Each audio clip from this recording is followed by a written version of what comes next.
Hello, hello, hello, everybody. My name is LaJoy Royston, and I'm the program director for Trey Athletes. Thank you all for joining us tonight. This fireside chat will be a moderated conversation with Marcus Stroud and my colleague Brian Reynolds on race and sports, followed by a Q&A session. We urge you to submit questions at any time throughout the conversation through the Q&A function. During the Q&A session, you will have the opportunity to appear on video and ask your question live if you would like to. For all of our season 3 participants, don't forget your team can win a pizza party by engaging with Trey on social media and tagging us at Trey Athletes. For additional rules, check us out on Instagram. Tonight's chat is presented by Trey Athletes. We are a Dallas-based youth sports nonprofit, and our mission is to empower athletes to be leaders, role models, and influential voices for their communities.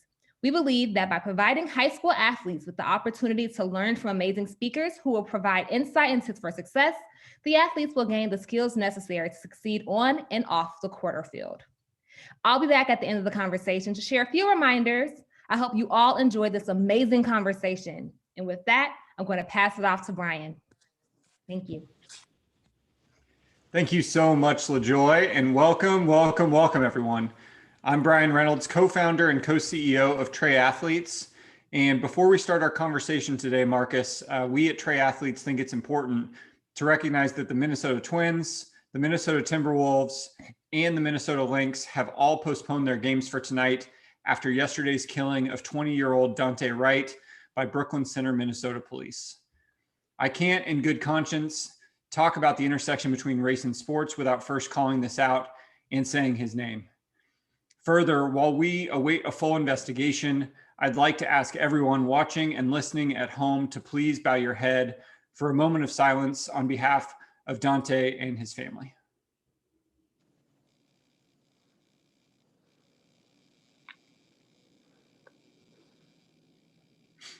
Thank you. We at Trey Athletes are continuously working to be an anti-racist organization. We embrace people of all backgrounds, colors, and creeds, and we condemn all forms of racism and race-related violence. Tonight, we're privileged to be talking with North Texas native, former Princeton football player, and TXV Venture Capital Fund co-founder and partner, Marcus Stroud. Marcus was raised in the small town of Prosper, Texas.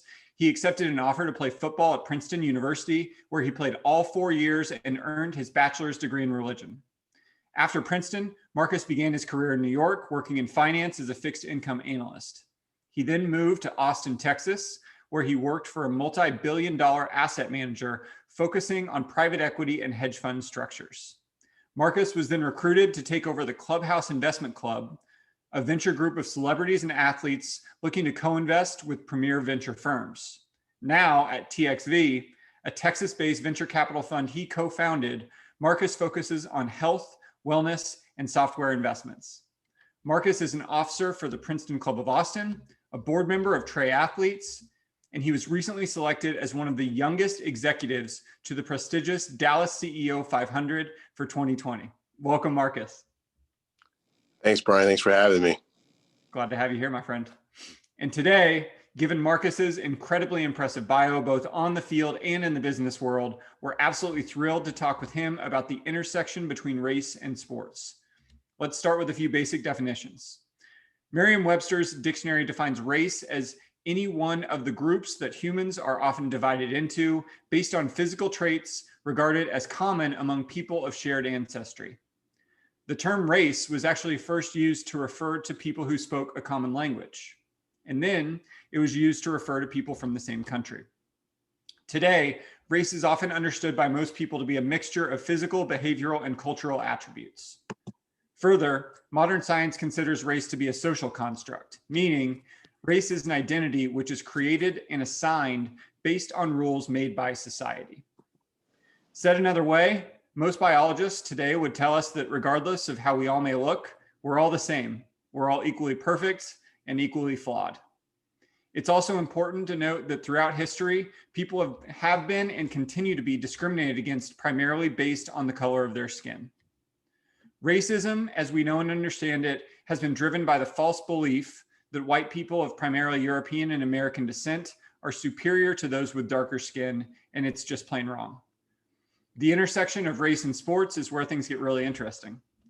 Sports is often known as the great equalizer, providing a place and a space that is open to everyone, regardless of their class, gender, race, or sexuality. Accomplishments in sports are earned through fair competition with and against your peers on an even playing field. As a result, sports have provided the opportunity throughout history for many athletes of diverse backgrounds to earn success without being held back or discriminated against based on their race, and also to begin protests and fight racial discrimination. Marcus, to kick things off, can you tell us a little bit more about your personal story, starting off with what it was like growing up as a Black athlete in primarily white small town Texas?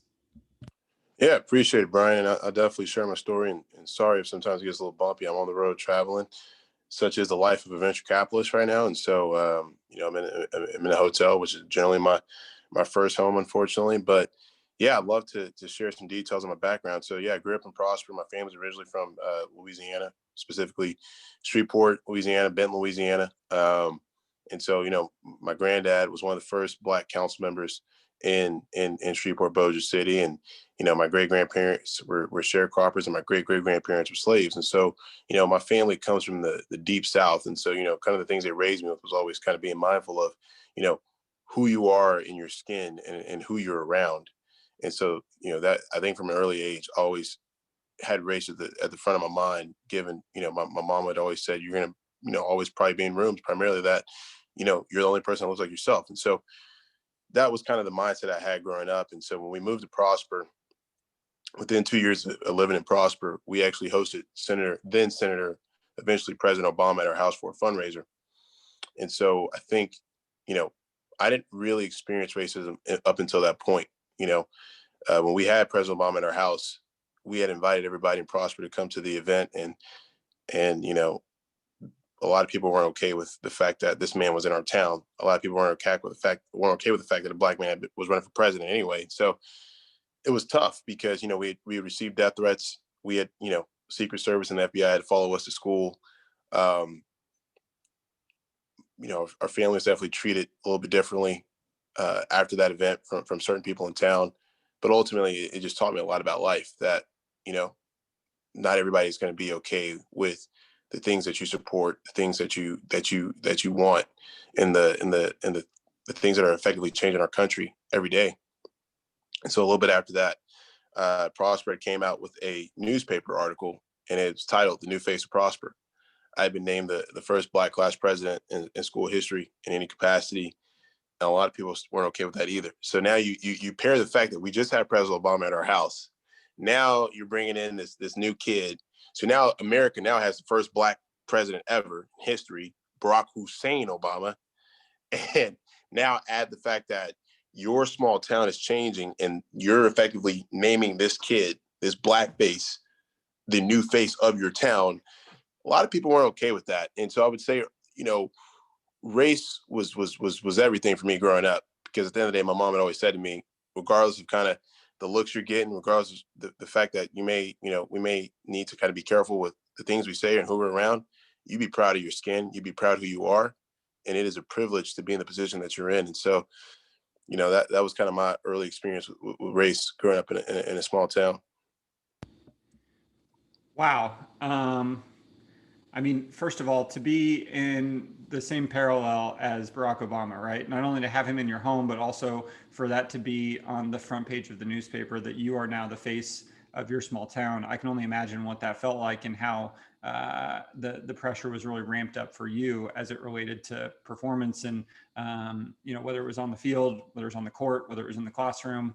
And I think that one of the things that you and I have talked about a little bit previously, Marcus, that I'd love to hear even just a little bit more about is, at Trey, we talk a lot about the importance of relatable representative role models. And you mentioned President Obama, you mentioned your mom. And I think that one of the things that we talk about in that tone is, if you can't see it, then you can't be it, right? Right. So who did you look up to when you were a kid, and why? That's a great question. I think for me, look at President Obama. I think he represented everything I wanted to be. He was great in business. He had a great marriage, or appeared to have a great marriage. I'm sure he does. He was a smart man. I think it was so easy to look up to all the athletes around me. I was fortunate to grow up and prosper and have Torrey Hunter there and have Deion Sanders there and have a bunch of other guys there. But I wanted to look beyond that because I think, you're forced and you're raised in our world to idolize other athletes or idolize other musicians or idolize whoever. But I wanted to idolize the business people because ultimately there were already a lot of us in sports. There's already a lot of us in music. I want to see more of us in the courtroom. I want to see more of us on Wall Street. I want to see more of us in the business room. And that came from my mom. When I was in sixth grade, my mom had said, "I'm signing you up for, the Stanford, computer science camp." I didn't like computer science. I didn't give a damn about computer science, excuse my language. I didn't care about Stanford at that time. But what my mom was trying to do was force me to look at something that I couldn't see at the time. She was trying to change my standard of what excellence and success looks like. Your standard of excellence isn't Lil Wayne. Your standard of excellence isn't Birdman. Your standard of excellence is Barack Obama. That is your standard. Your standard of excellence isn't the school that all your friends want to go to. Your standard of excellence is going to be Stanford. It's going to be Harvard. It's going to be Princeton. And when you're a kid, you don't really understand what she's doing, but it changed my life. And so that was my role model. Barack Obama was my role model. A guy named Reginald Lewis was my role model. The first Black private equity billionaire. And these are people that nobody really knows about until you Google them. And then you Google them, you're like, oh my gosh, this is Reggie Lewis. This is Neil Youngblood. This is John Rogers Jr. So yeah, those were the people I looked up to. Those are the people I wanted to be like. And those are the people that kind of lit a fire in me to want to really do a lot of great things in business. It's like you're reading my script or my mind over here, Marcus. I wanted to segue into business next because obviously you run an incredibly successful, primarily Black-run venture capital fund, and especially for high school athletes at home, watching, listening, or parents or coaches who are unfamiliar with the world of finance. Can you tell us in very simple terms just what venture capital is? Yeah, so we invest in early stage startups. So what does that mean? We invest in if a company. So the easiest thing I can relate it to is Shark Tank. You watch Shark Tank, you got Mark Cuban and Mr. Wonderful and all those people sitting around the table saying, deal, yes, no deal, yes, we want these terms. We do that just on a much more advanced metric. And so, we meet entrepreneurs from all over the world, companies that are effectively changing the way we live, the way we work, the way we play. We find those startups that we like, and then we invest anywhere from, $200,000 up to, $2.5 million. And it's an incredible journey because it's just like building a sports franchise. We have to build our brand so that entrepreneurs respect who we are. We have to set a standard of excellence in our culture. Therefore, the startups that we invest in, they recognize that, hey, there's a standard that we play by here. Your goal isn't to just to sell for, $10-15 million. Your goal is to sell for $100 million. Your goal is to sell for $2 billion. Your goal is to be the best company you can in your industry. And so, I think for us, we really realized that, this is where we need to be at when we started seeing the companies that we invested in commercials. We started seeing the companies we invested in on billboards when we were driving around San Francisco.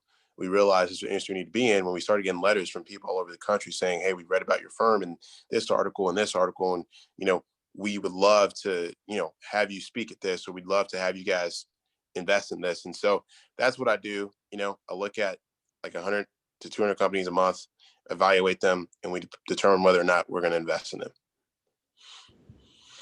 And I think another parallel there too is, you started to talk about how you looked up to athletes or you look up to musicians, but you looked up specifically to business people as well because you wanted to develop that side of you. And I think back to like, if a lot of people's goal is to be on the cover of Sports Illustrated, I've read the TechCrunch article about you and your business partner and how you set a really lofty goal to raise the largest venture capital fund that any two Black men had ever raised. And so tell us a little bit what it was like for you guys to raise millions of dollars in a predominantly white industry. Yeah, I mean, it was hard, but like what in life isn't hard? It was crazy because we had no intention of letting the world know what we were trying to do. We were just two misfits sitting in a WeWork office, eating some Chinese food, reading a book about what exactly the hell we were trying to do. And then, word got out. There was a reporter that reached out to my partner saying, I'd love to talk. Next thing you know, one thing led to another. And I'm getting all these texts from all my friends. Oh my gosh, you guys are on the front page of TechCrunch. Holy cow, you guys are everywhere. And then that led to another article, and that led to another article. And then I realized that, unintentionally, we had just created so much pressure because a lot of African Americans, nobody had ever really seen people do things like this. You know what I mean? Nobody had ever seen Black folks try to raise venture capital funds of that size that early, or private equity funds of that size. And so, you know, it set a crazy standard for us, but I think pressure is good because pressure drives you, you know, and I think people can do two things with pressure. You can kind of lay down and quit and say, oh, this is too much. Or you can look for that dog in you, like every athlete has, you know, put your pants on and just bust your butt and go out there and do it. So we had a lot of rejection. We had a lot of people laugh at us. What was funny is, and I'm getting fired up right now as I speak. I also just got through working out, so I'm already kind of juiced up as it is.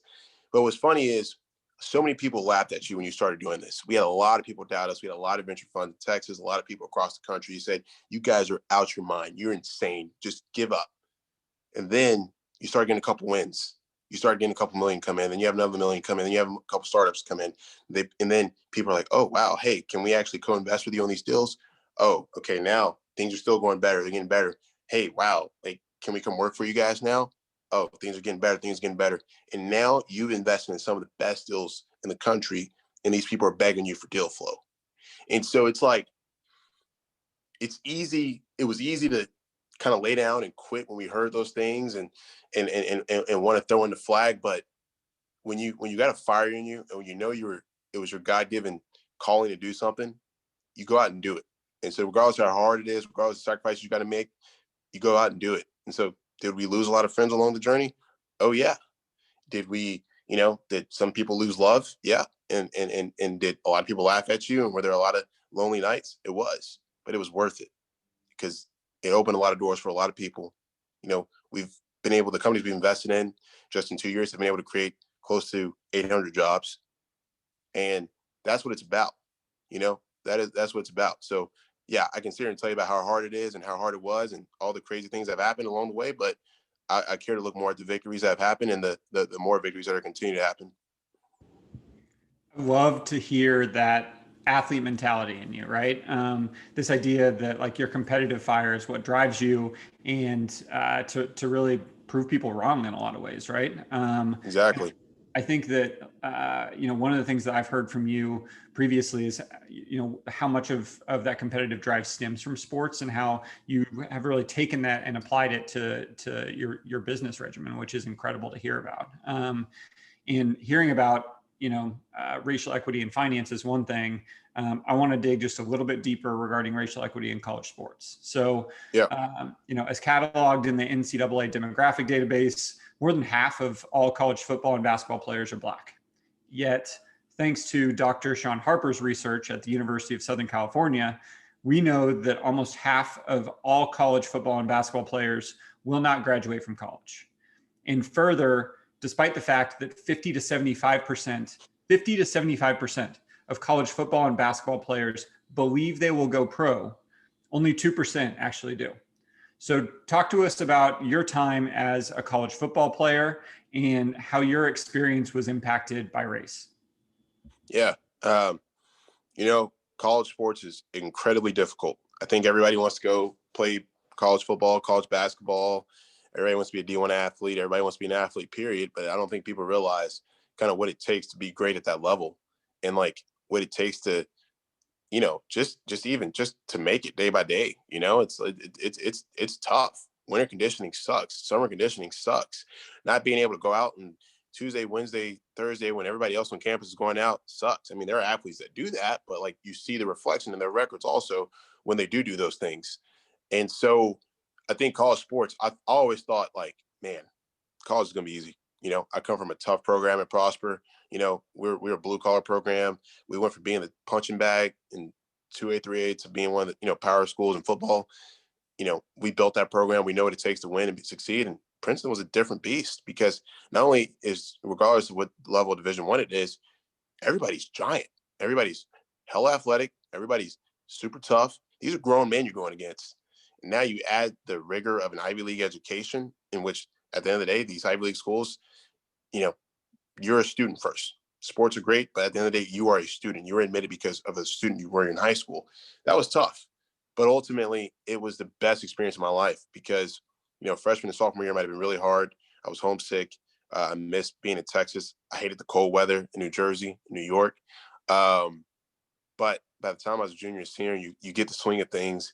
You get the support of your professors. You understand kind of how to really do well in classes, and you built rapport with your teammates. It was worth it, you know? And so, like, you know, you're going to hear the same message from me throughout this. Like, things are really difficult and they suck at the moment and they're tough, but ultimately it makes you so much better in the end. And so, yeah, it was tough at first, but, you know, those are the best 4 years of my life. And, you know, being a college football player made me who I am today. I think that one of the things that also really stands out to me is like how you really evolved from, you know, kid from small town into being this role model, this this person who is, you know, challenging barriers and breaking new ones, and whether it's again through sports or in the classroom or socially or now in business. And I think that one of the things that really jumps out to me is we talked about role models kind of at the jump, but you know, when did you first realize through all these experiences that you were a role model? I got a message from a student at a school in Dallas. I got a message from his mother who had said, "Hey, I've been following you since you graduated from Prosper when you committed to Princeton. Just want you to know my son looks up to you. I look up to you, and, you know, just keep going." And I needed to see that message because that day I was having a really tough day. I didn't, you know, I was really down on myself. I didn't know kind of how, you know, my family was having a tough time financially, and I didn't know how. I didn't really see a light at the end of the tunnel, kind of where at that time my current circumstances were. But again, that message, I just kept hearing that voice. You got to keep going.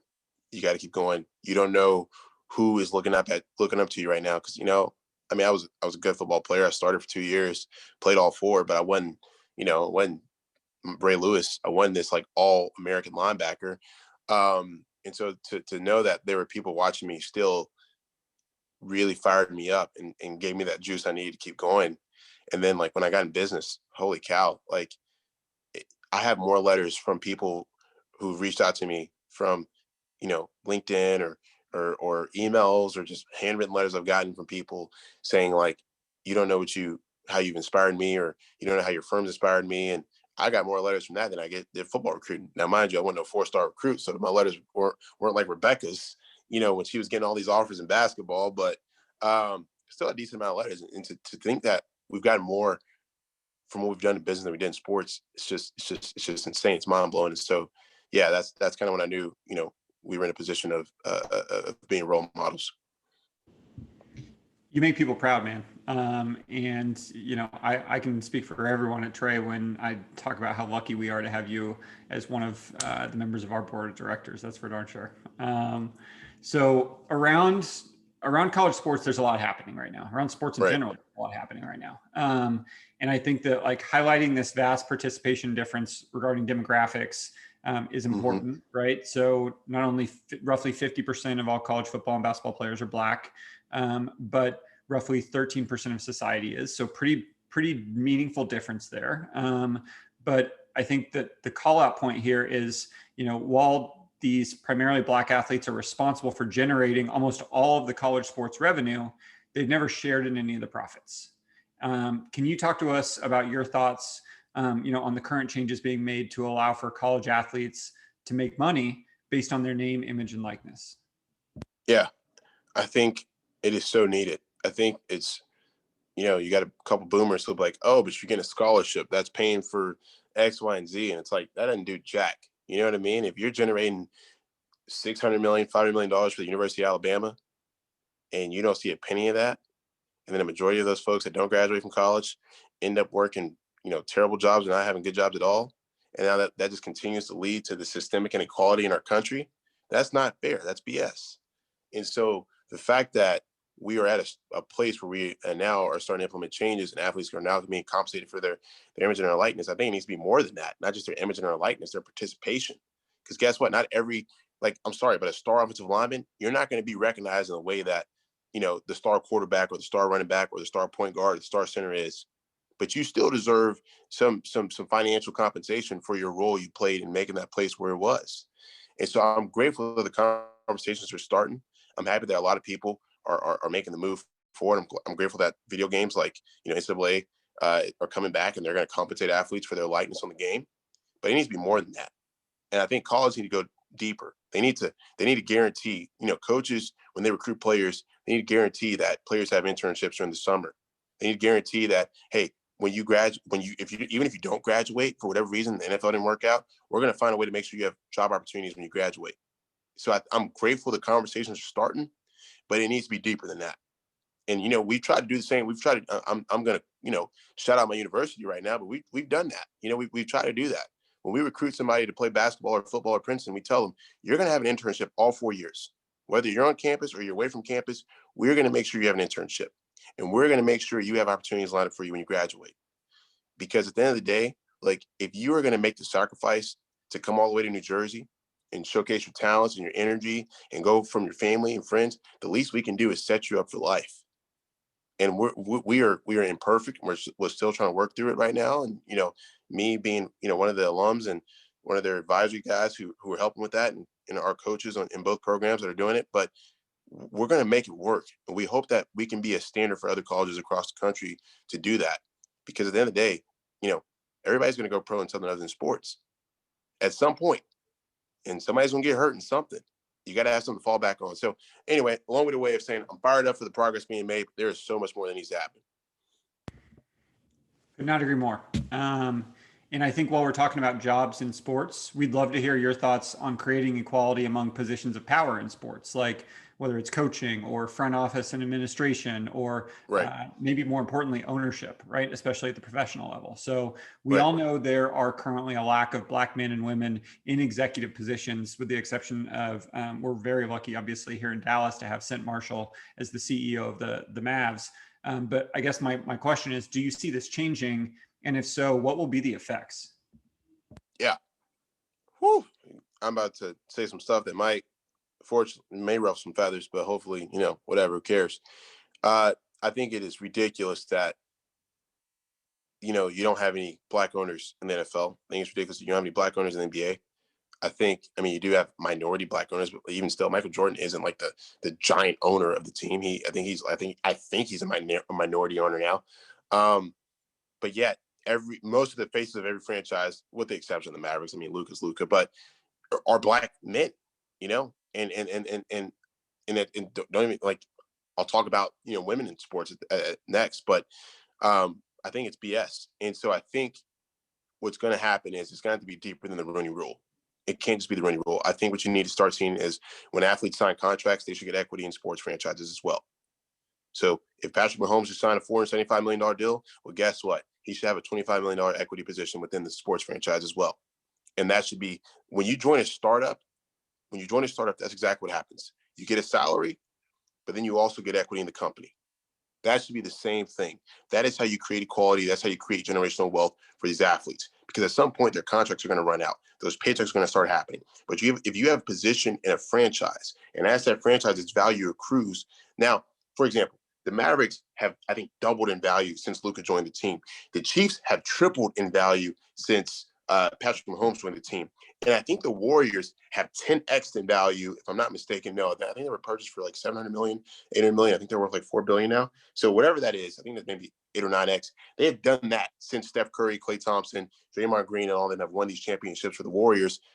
But where's the equity in those in that for these? You have all these owners that are making all this money, but the athletes aren't seeing it. Now they're getting lucrative contracts, but that's not long term.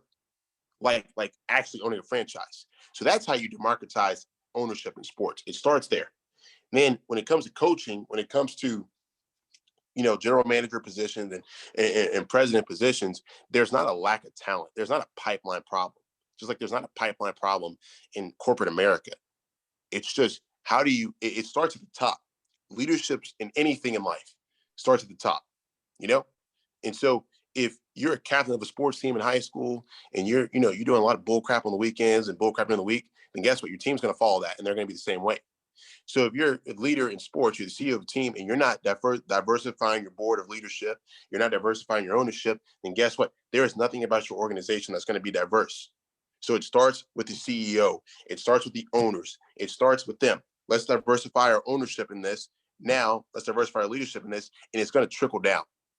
Because now you have different places in which you can draw talent from, and not just the same groups of people that have historically been pulled from, because there's also a nepotism problem in the NFL and NBA where, you know what, this is going to just get past the son or daughter. Like Jeannie Buss, hey, I'm glad you won a championship with the Lakers last year, but hey, it's y'all's time to go. Jerry Jones, like I said, I'm gonna ruffle some feathers. Hey, you have had the Cowboys, you have brought them some notoriety, you made them most valuable franchises, but we don't need to have 50 years of Jones leadership. We don't need to do that. That is not how you create progress in our country. You can't do it at the presidency. You can't do it in any other leadership position in our country. You shouldn't be able to do it in sports. So that's what I think needs to happen. It starts at the top. Hold people accountable. And I'll give hope to people. What's starting to happen is, just so people are aware, the NBA and NFL are going to start making it a lot easier for private equity firms and for institutions to buy positions within sports franchises. Because what's happening is these franchises are becoming so valuable that the average person can't afford to pay and own a team outright. It's just, you can't do it anymore. So what's happening is these private equity firms are going to start buying positions within these teams. And now what's happening is, on the other side, the people who give money to the private equity firms, they are now forcing these firms to have diverse leadership in said positions. And so now you're going to see more diverse minority leaders of these teams as a result of the firms having access to this. And so you're going to see some incremental change. It's going to take time. But, I'm not a patient person, because these aren't patient problems. So, I want to do what I can to hit the gas and make some of this stuff start turning overnight. So, yeah, that's kind of what I think about how you change leadership. I noticed you left out your boy Kevin Durant when you were talking about the Warriors winning championships. I think I just okay. I'll throw in KD. But hey, they won something before he got there. So I'm not a KD hater. Do what you got to do. But they were good before he got there. Touche.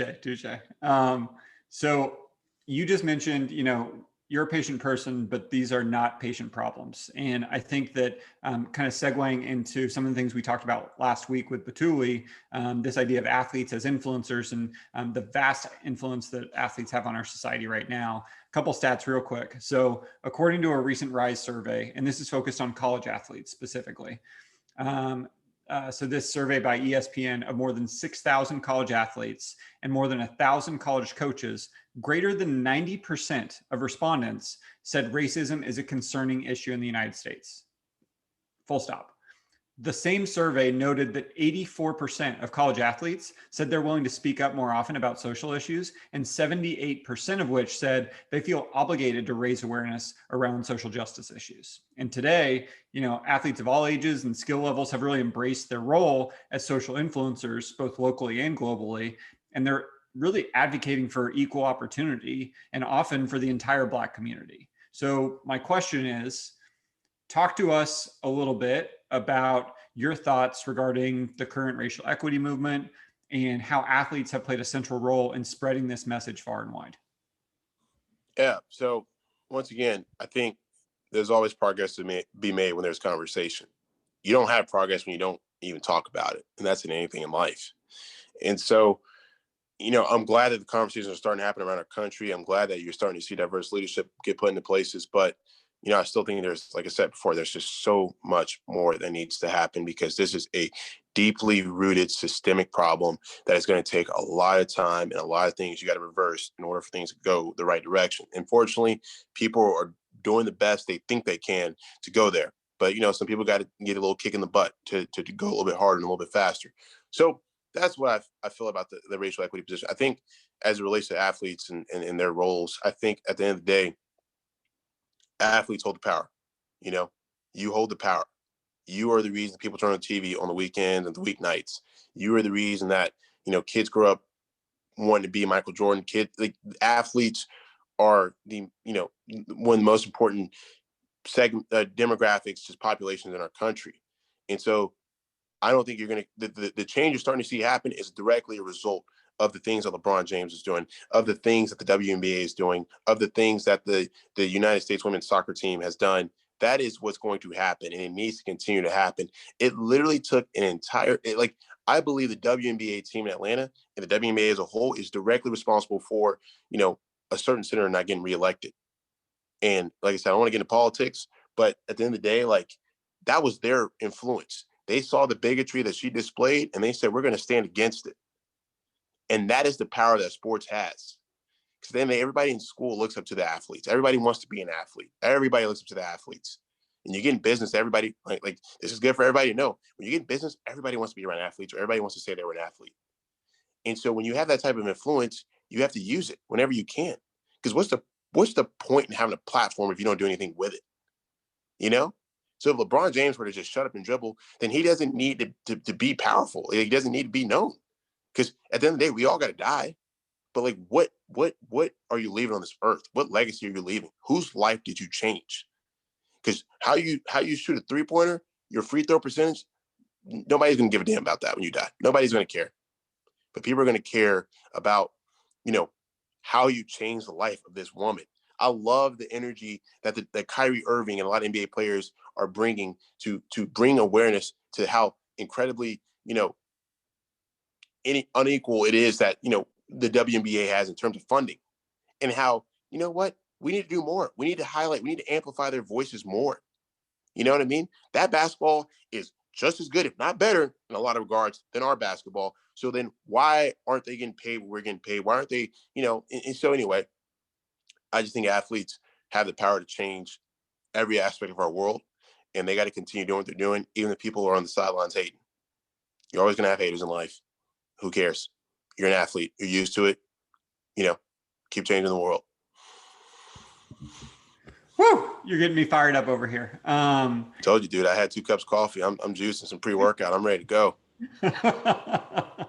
And Marcus, you know this because we talk about this all the time, but 73% of kids list an athlete as their primary role model, which is second only to their parents, right? So when we think about the influence that athletes have on society, and really the influence that sports as a whole have on all of us, this intertwining between sports and American values and race is it feels like we're really at a tipping point when it comes to having these conversations. So I guess let's flip the script a little bit here, and would love to hear your thoughts, especially, from your white friends, your coaches, your teammates. What examples can you share with our audience for how to be a good and productive ally in having these conversations?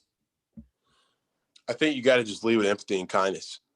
You have to understand that, like, a lot of people may not have the right things to say, or may not necessarily kind of know what to do because it hasn't been their experience, and when you don't know something, you don't understand something, sometimes you don't have the right response. It's just like grief. Unless you've lost a brother, a parent, a significant other, you don't know how to deal with grief to that degree unless you've lost somebody close to you. And so, when you try to, console somebody, you sometimes are going to say the wrong things because you don't understand that pain because you didn't go through it. It's the same thing with racism. It's the same thing with just anything. So I think the more people can lead with kindness and empathy, regardless of kind of what a person says, the more you will get to a place where you can have a conversation and that person is going to be open to changing. I think I'm not perfect by any means. Have I popped off at the mouth in the past? Oh yeah. Have I had to be held back with some of my boys in the past from wanting to beat somebody's tail? Oh yeah. But I think one of the things that I learned a lot just through prayer and just counsel and community was the more I was kind to people, the more I just kind of shut up and let them talk and let them speak and then gave them my perspective, the more fruitful that conversation was, especially as it related to kind of things that were happening this past summer, things that happened last night. People just want to know that, like, you respect them enough to let them speak and then you respond. And I promise you will see more fruit from that. But I don't think it's productive to get on social media and dog people and it's us versus them. Our society will never go anywhere with that us versus them mentality. And so I think it's easy for, I call Black people out on this a lot because it's easy for a lot of Black folks who have been hurt by a lot of white people to say that, to generalize a lot of white folks, and generalize a lot of people that don't look like them. But at the end of the day, not everybody's the same. There are a lot of really good people out there that are doing the best they can to make this a more, equal place. There are a ton of Brian and Rebecca's out there that are doing the best they can to open up and create opportunities for everybody. And I think if you keep that in the back of your mind, when you have a hard conversation with somebody, and when you want to criticize a group of people, any race, I think you'll see more fruit from those conversations, and you'll see just more peace in your own heart. You can't fight fire with fire. It will never work. It's a lesson for all of us, right? Leading with empathy, Right. leading with kindness. And I think that especially in advance of turning this over to audience Q&A, which by the way, I'm going to have this last question, and then we'll get some questions from the audience here too, because there's so many topics to touch on. I mean, thinking about empathy, thinking about kindness, thinking about the people we surround ourselves with, and starting right here in Texas. You were an incredible Texas high school athlete, and you are and were a truly successful scholar athlete in college. And now you've returned. You're home in Texas to build your career. And I've heard you speak about just how much both sports and Texas means to you. So before we turn it over to the audience for just a couple questions, what do you believe is the role of sports here in Texas, and what can we be doing to use your words previously? How do we amplify those results? I think I think it starts with the coaches. I think coaches having honest conversations and not just telling your athletes to shut up and dribble, or you go out to 2 days and bust your butt. I think literally being your athlete's friend and hearing how they think, and having the hard conversation in the locker room, and not just shying away from it because a couple jackass parents don't want to talk about it.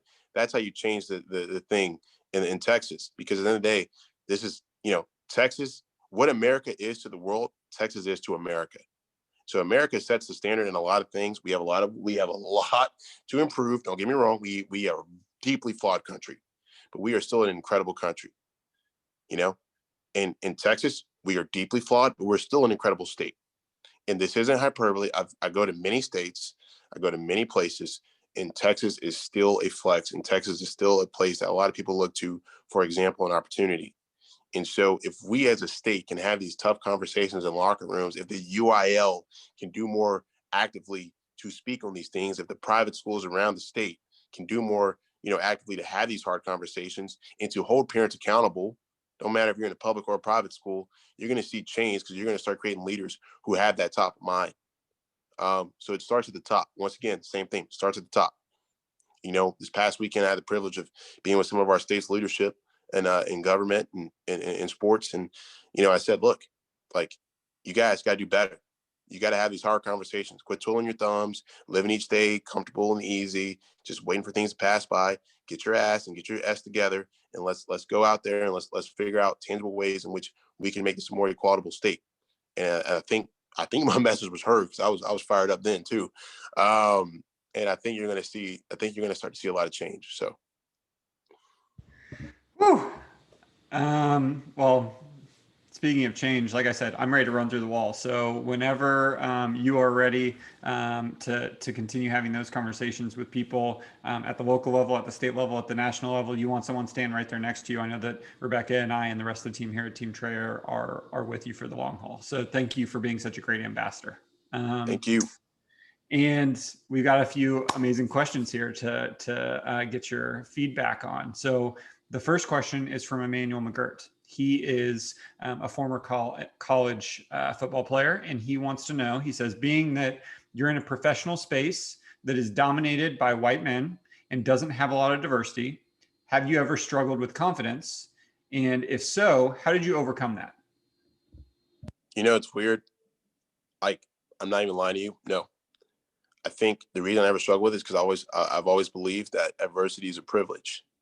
So even though I may be the only person in the room who looks like myself, and even though we may be the only people that look like ourselves on the cap table, that's a flex. Because guess what? You're going to know who the hell I am, And so I can walk around here, my head down. Oh, man, I'm the only, dude in here who uses this type of brush.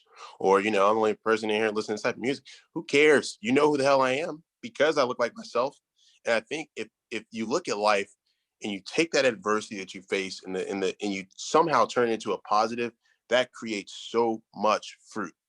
It's just, we're always pushed to have this kind of victim mentality that, oh no, we are down and out because of whatever. No, screw that. You are incredible. You're meant to succeed. And you got to believe that. And so I've just been fortunate. I've had a lot of people who've pushed me to think like that. And, that's how I think in business.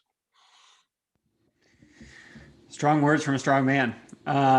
So our next question comes from Coach Stephanie Cooper. She says, what is your advice to athletes who may have the social media presence, thousands of followers, to get paid or sent to acquire attire/sponsorship? I would say that's a great question. I've actually never asked that question because I guess I'm just not an athlete in that capacity. But I would say, number one, make sure your image is unbelievably clean, because if once you're able to be marketable, which most athletes with that type of following are, then there's going to be so many different levels of scrutiny, and you got to treat yourself. I think the earlier you can carry yourself like a professional athlete would carry you, the better you are.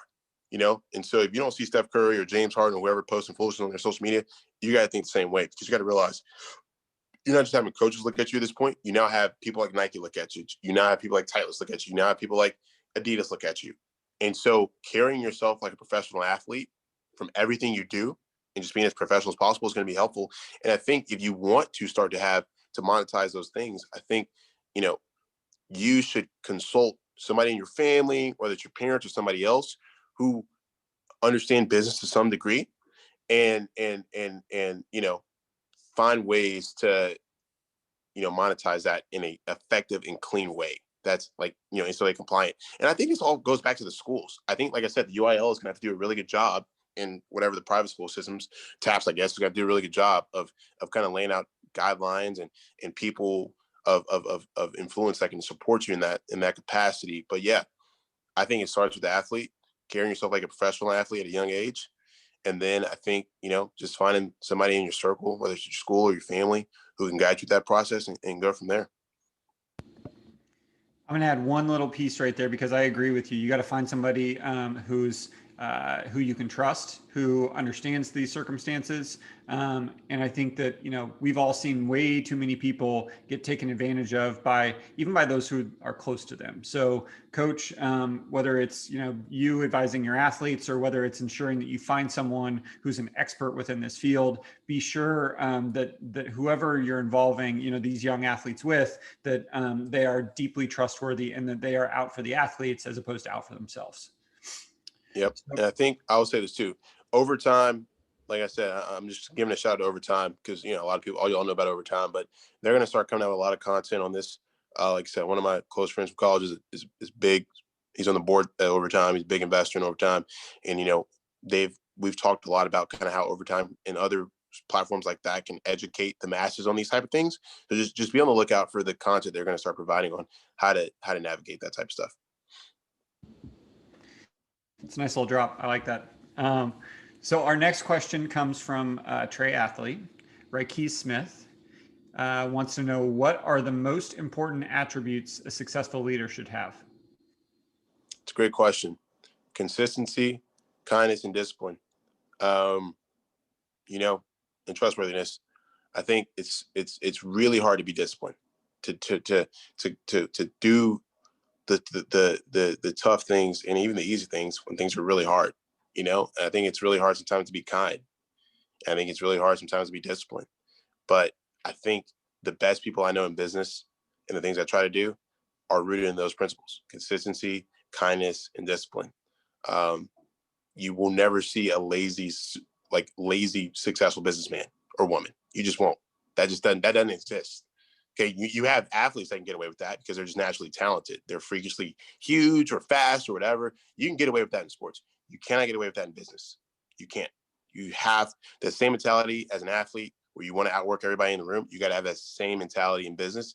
And to really take you to the next level, that kindness level and the empathy, that really separates the best leaders apart. And so, because there's a certain EQ you need to really go to the next level. And so I think those are the attributes of the best leaders I know.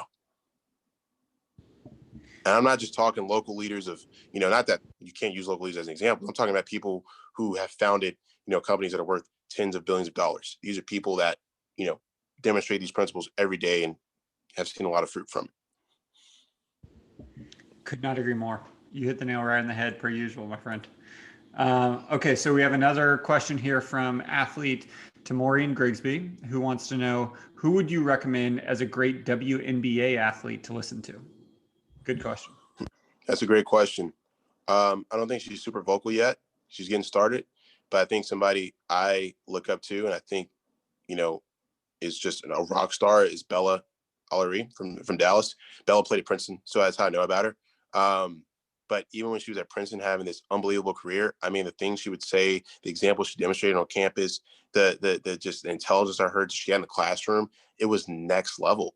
I think Bella is that woman is a rock star. I mean, she might be the most respected athlete in the last 10 years from Princeton. And that's saying a lot because we've had a lot of people. And I guess I'm a homer because, we went to school together, but she's younger than me. I never met her. We've talked once. And that's the impact she's had on me, and I got like 100 other people can say that. And so I think Bella is somebody, if I'm a WNBA star, I'd look to, because I think she's really going to break out soon. And I think she's just a brilliant person. I love everything that they're doing at the Atlanta Dream, by the way. Everything that's happening in Atlanta is just so exciting, whether it's been the change in ownership, whether it's been the way that they've embraced, the community and the culture. It's phenomenal to see how that team's continuing to pull forward. And shout out to the Wings. One of our good friends, LaDondra, runs the Wings Foundation. And it seems like whether it's the Mavs Take Action Initiative, whether it's the Wings getting involved in the community, Dallas is, and we've talked about this before, it's just the center of sports and community. So it's so much fun to see how everything continues to grow. So Marcus, I got one more question here for you before we call it a night. Last week we talked with Batuli, and you and I have talked about that conversation. I think she did a really nice job of describing how sports is often sort of labeled a microcosm of society. And, as we discussed, Black athletes' experiences in sports have often paralleled those of the Black community and broader society. So my question is, can we truly understand or appreciate sports until we've learned to and worked to comprehend race and racism? Nope, you can't. And like I said, everything we talked about this call, it is going to take a lot of time, a lot of sacrifice, a lot of effort to truly understand the pain of struggles. Because at the end of the day, we are not just dummies who run around with a basketball or run around with football. We are people who have feelings, and you know what? Like, not all of our family members are going to be the people you watch on TV. You know what I mean? Not our parents. And so, if you can't understand our struggle, you can't understand their struggle. And if you can't understand their struggle, you can't understand us. And so I think, you will never really be able to appreciate a person until you have that empathy and kindness to understand where somebody's coming from. And I think we still have a very long way to go, but I do believe in the progress that's being made. But to answer your question, no. And it starts with the coaches. Like I said, I'm holding a lot of the coaches accountable. If there's any on this call, I'm holding y'all accountable. It starts with you. You set the tone. You heard it here first from Marcus Stroud. Leadership starts at the top, everyone. And with that, our Q&A with Marcus has now come to a close. So a couple things here. Number one, Marcus, through your incredible experiences and stories, thank you so much for talking with us tonight about race and sports as a part of Trey Season 3. And in advance of passing it back to LaJoy, 2 quick notes for the audience. Number one, we're going to be launching a quick poll now, so please complete this poll before you leave. And number 2, LaJoy has just a few reminders in advance of completing our event for tonight. So with that, we just want to thank Marcus for being such an incredible partner, such an incredible role model. And on behalf of every single one of our Trey athletes, coaches, and families, thank you so much for joining us, Marcus. You're truly an inspiration. Thank you. Take us home, LaJoy. What an amazing conversation. Thank you again, Marcus, for joining us tonight. I am feeling so inspired just from everything that you guys discussed tonight. Thank you to everybody who joined us tonight. We really appreciate you being on the call with us. Hopefully you enjoyed it. And if you did, we're going to drop a link in the chat for you to register for our next Fireside Chat. Please note that the date for this Fireside Chat has changed from Monday to Wednesday. We'll drop registration link in the chat for you. For the coaches on the line tonight, just a quick reminder to make sure that you continue to hold your debrief sessions as soon as possible. I've loved seeing some of the photos that have come through on Twitter. It's been amazing. Also, remember to engage with us on social media so you can have a chance to win that pizza party. We are excited to feed you all pizza, so engage with us on social media. A quick reminder as well to coaches to make sure that your athletes are filling out their debrief session feedback survey at the conclusion of every debrief session. Thank you everyone for coming tonight. And thank you, Marcus, for your invaluable time. It's athletes everywhere. Good night.